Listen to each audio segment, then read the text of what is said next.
This is R2D Tech and we're back again with another video today, this time about the Surface Book 3, so stay tuned.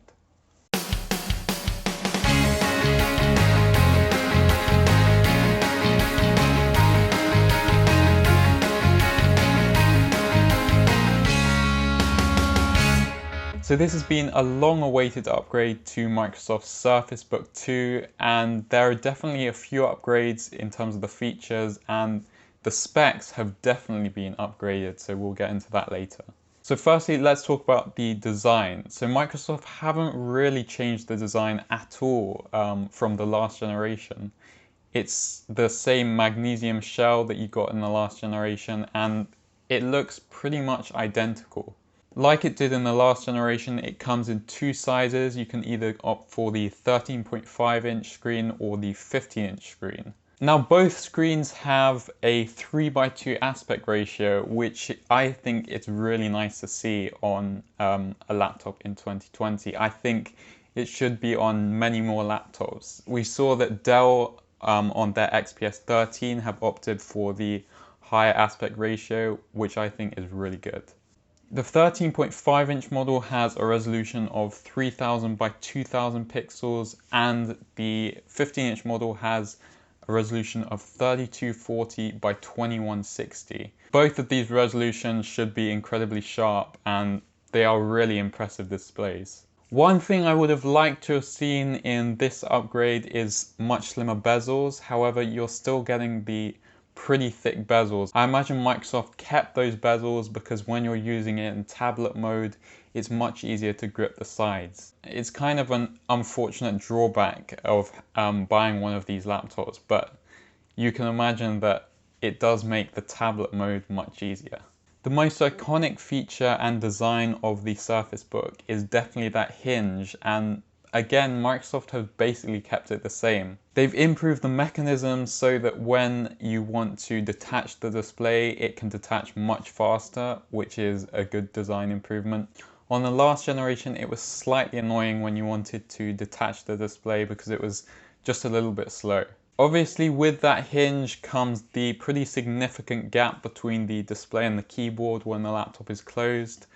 I personally don't mind it, however, a lot of people have said it kind of looks a bit ugly. Now moving on to that keyboard, it's basically the same as on the last generation. It's pretty comfortable to type on and definitely much better than many options out there. The trackpad is also very good and reliable. The only complaint I have is that it's kind of small for a trackpad in 2020, especially when you're comparing it to the trackpads on Apple's MacBooks. However, it's incredibly smooth and the gestures work incredibly well as it's using Windows Precision drivers. Moving on to the battery in both of these laptops. So Microsoft haven't actually given the official battery capacity of both of them. However, they're claiming that the 13.5-inch model can get you 15.5 hours of battery life, and the 15-inch model can get you 17.5 hours of battery life. That's when both of them are connected to the base, because there are separate batteries in the base and the display. The Surface Book 2 was a battery champion. It was pretty much better than almost all laptops and could definitely compete with Apple's MacBooks, which also have a very good record in terms of battery life. When you're holding the tablet without the base, you'll definitely see a much shorter battery life. So that's kind of it in terms of design. Microsoft haven't really changed that much from the last generation. So let's move on to what Microsoft have improved significantly, and that's the spec. So for the 13.5-inch model, you can either opt for Intel's 10th generation i5 or i7 processors, both of which are quad-core processors.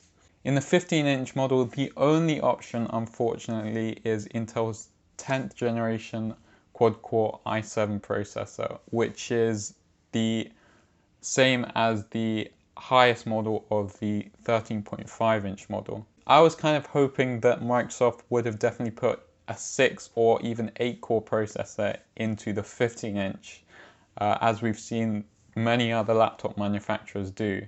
I think it's a shame because I don't think that's the full potential that this laptop could handle. For RAM on the 13.5-inch model, you can go for 8, 16 or 32 gigabytes of RAM, and on the 15-inch it's either 16 or 32 gigabytes.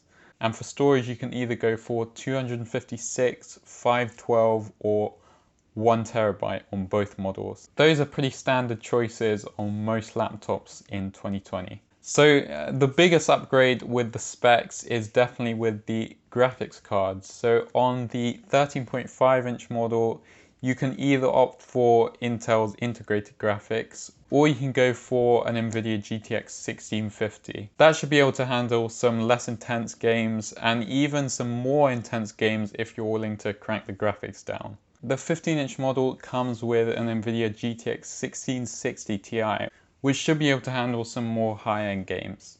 These graphics cards are, in my opinion, the most impressive part of both of these laptops. It's pretty rare to find any sort of graphics card in a convertible laptop, so I think that's really cool. For ports on both of these convertibles, you're getting 2 USB-A ports, 1 USB-C port, which unfortunately is not Thunderbolt 3. You're then getting a 3.5mm headphone jack, 2 Surface connectors, one on the base and one on the tablet, and then a full-size SD card reader. Those 2 Surface connectors are kind of Microsoft's answer to not including Thunderbolt 3. You can buy the Surface dock separately if you want, which is quite expensive to be honest, but if you do get it, you get a whole array of other ports. I really think in 2020 Microsoft should just give in and give us Thunderbolt 3 through that USB-C port. You can also either charge both of these devices through the USB-C port or the Surface connector. The Surface connector will charge it faster, however. Now in the box you do get a Surface power supply which has the Surface connector. For the 13.5-inch model with the i5 processor, you're getting a 65 watt charger. On the i7 model, you're getting a 102 watt charger. And on the 15-inch i7 processor model, you're getting a 127 watt charger. All of these Surface power supplies do also have an extra USB-A port, which might be helpful for some people. In terms of software, obviously with these devices coming from Microsoft, they're going to be running Windows 10.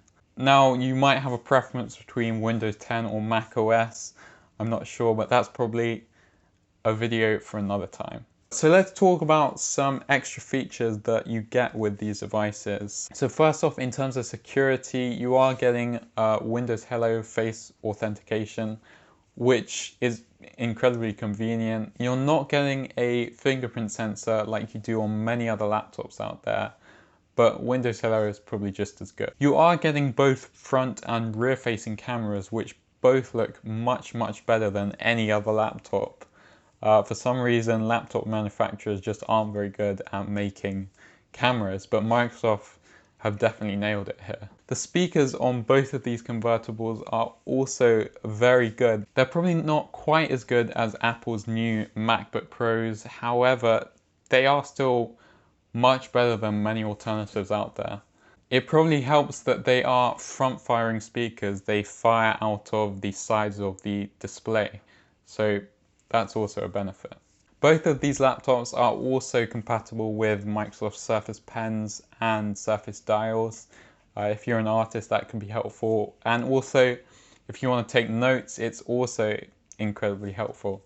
I would say that the tracking and drawing and writing experience on both of these probably isn't quite as good as Apple's iPads. However, it's probably the best alternative out there.